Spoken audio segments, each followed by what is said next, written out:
Historically, flooding has been the most damaging natural hazard for the state of Georgia, causing millions of dollars in damages to personal property, businesses, infrastructure, agriculture, and even causing loss of life.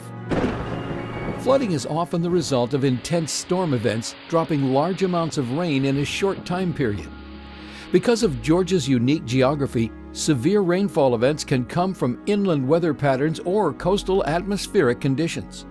Inland storms can cause streams to swell out of their banks and into adjacent areas that are normally dry. While storm systems may affect large regions, rainfall amounts and flooding can vary from one community to the next. In September 2009, inland weather patterns caused severe flooding in the Atlanta metro area. It was an epic proportion flood. It was an entrainment effect where you had one cell followed by another cell, followed by another cell.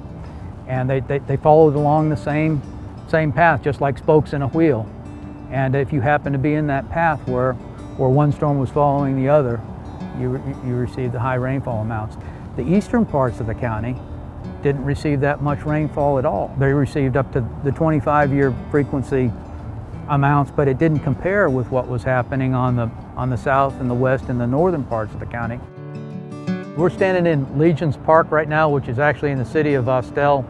It's a city in Cobb County. Right behind us is Sweetwater Creek.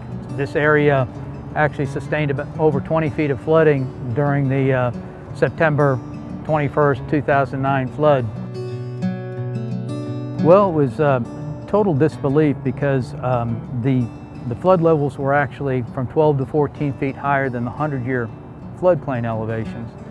And many people who were substantially damaged or whose homes were totally destroyed were completely outside of the floodplain.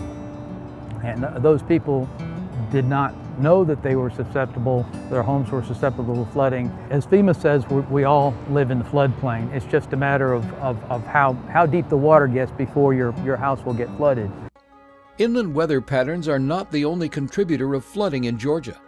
Coastal weather conditions, such as hurricanes and tropical storms, can bring damaging storm surge to coastal areas. These storms can also move far into Georgia's interior, causing severe inland flooding. In 1994, Tropical Storm Alberto became Georgia's costliest storm on record, causing nearly $1 billion in damage. Although it didn't make landfall on Georgia's coast, it caused flooding throughout much of southern Georgia, reaching as far inland as the Atlanta metro area.